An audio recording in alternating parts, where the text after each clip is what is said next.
Well, we have a hurricane coming, and it's going to be a bugger because it's going to come straight across the state from the East Coast to the West Coast. Last time this happened, about 15,000 people lost their roofs. They were right up the middle of the state and just devastated any number of communities. So this probably is not going to be much more than a high wind. Might get 100-mile-an-hour winds. So it isn't going to be awful. But the very real potential exists for us to lose power. And I thought that would be a good thing to talk about at this point in time. What do you do when you lose power? Well, obviously you can buy a generator, or you can buy batteries and battery backup air pumps. You can do all of that kind of stuff, but suppose all the battery operated air pumps are sold out and you didn't think ahead far enough to get one. Or suppose you really don't have the money to buy a generator at $200 to $300. What do you do? Well, the first thing you do is you make sure that you don't have so many fish in any one tank that they're going to become asphyxiated when the oxygen runs out. And how do you know what's too many? Well, that's where the 1-inch fish per gallon is at least a little helpful. 100 guppies are not equal to 100-inch bluefin tuna. Okay. Quite a difference in mass there. Yeah, there's 100-inch bluefin tuna is 8.5 feet long. Well, 12 feet long. What is it? 100 inches, 8'96", 8'4". 8'4" long. That's a bloody big fish. He could eat 10,000 guppies and not equal his mass. So on that level, the 1-inch rule is silliness, foolishness, and something to be guffawed about. Except if you're talking, for example, about, let's say, African cichlids. You have a 55-gallon tank, and you have 25 3 to 4 inch African cichlids in that tank, and the power goes out. What's going to happen? After 3 to 4 hours, they're going to all come up to the top looking for more oxygen. 3 to 4 hours later, some of them are going to start rolling over on their side. 3 to 4 hours later, we're now down to around 12 hours with 25 3 to 4 inch African cichlids in a 55-gallon tank. After 12 hours, the weakest ones will be already dead. They will create, through their putrefaction, an ammonia spike that will further reduce available oxygen, in addition to which the bacteria produced by a deteriorating fish even further reduces oxygen. And so within 16 to 18 hours, maybe 20 hours, every fish in the tank except for one will be dead. One will remain alive. There will be, no, not necessarily. A pleco's an air breather. They'll do fine no matter what. if you have 500 plecos in 10 gallons of water and the power goes out, they will be fine, as will your Coreodoras. They're air breathers. They don't need to take oxygen out of the water. Bettas will be fine. Most gouramis will be fine.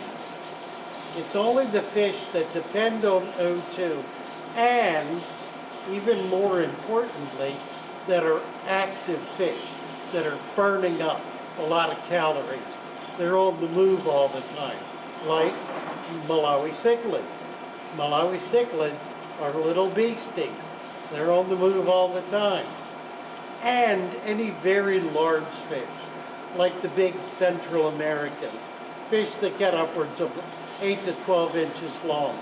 They're going to really suffer if there are a number of them in a typically 55-gallon tank. So, what do you do about this?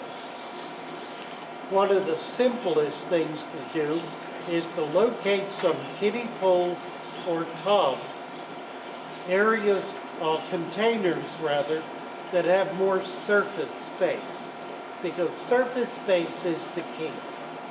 Surface space allows more oxygen CO2 exchange to occur, and it occurs naturally.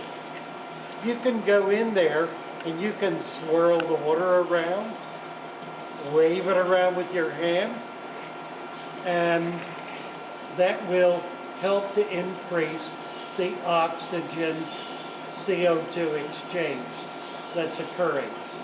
So simply moving the water helps a great deal. The difficulty is that if your power is out for a day, you've got to have your arm in the water moving it around at least twice an hour for a good 2 to 3 minutes each. Get a canoe paddle at that point. A canoe paddle. Something to keep it moving. You can create a whirlpool. That'll actually continue for a while. Canoe paddle's not a bad idea. Just kind of swirl it and let it go. It won't last forever, but it'll last a while. What up, dude? Did you lose a hat? We're doing a video. Thank you. Oh, you're welcome. All right, bro. Do you mind All if I right. use the bathroom? Go right ahead. Okay, thank you. All right. All right. We're live at Father Finn's. Okay, so there's that. Jenny, Yes. come here. Let me introduce you. Stand here and kneel down. You can move the chair over This if is you'd like. Jenny. How are you Yep, doing? There we go. Okay. Jenny's our newest employee. She's helping with shipping, Yes. which is something we've desperately needed, with pack out, with maintenance of our tanks, and whatever else we can persuade her to do. Nice to meet you. Where are you from? What have you done in the aquarium hobby? I have personally honed about 300 species of fish. I've had 43 tanks at one point. I was one of the beginning prolific breeders of the electric blue Acara, kind of helped bring that to the country. I do reptiles as well, fish, reptiles, the furries, all of the above. What's your club, fish club you were active in? I was very active in Aquariaholics Anonymous. I've also been active with the Ohio Fish Rescue. So, and I found her working for a local wholesaler. It's a very good friend of mine who I called up and said, I want to steal her. And he said, no, you can't, but we'll share her. So we'll see how all that works out. But we're Yes, I help delighted to get have the you. fish to the fish store and try to help you know how to take care of them. Great, perfect. So, we'll do it, but we'll try to get you pretty fish and pretty packages. So, give us a try. And we'll see you Thanks, next time. Jenny. Thank you. All right, so we're doing, that's the main thing. Now, if you have a temperature problem, you can't heat your house and the fish are going to get cold. That's a bit more of a problem. One of the things you can do is you can pick up some styrofoam sheeting is wrap the sides of the tank with styrofoam and put a sheet of styrofoam on the top. That will help to hold in what heat you have available.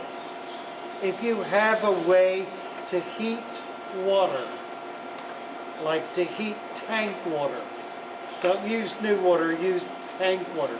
Take it out in a bucket, put it over a fire, heat it up, and add it slowly to your tank. You don't want to suddenly throw the temperature 10 degrees higher than it is, but you can use that method to keep it above a certain temperature. That certain temperature should be 70 degrees. You want to keep it above 70. Don't let it go down below that. So there's temperature and there's air. The other thing, once you lose power, is do not feed your fish. Do not put food in the tank. It reduces the oxygen level of the water because it creates ammonia. When the fish eat it and poop it out, it creates bacteria, it creates ammonia, creates all kinds of things that steal oxygen out of the water. Your fish can go an indefinite length of time with no food at all.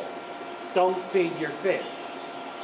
So there we have water flow, oxygen, heat, feeding,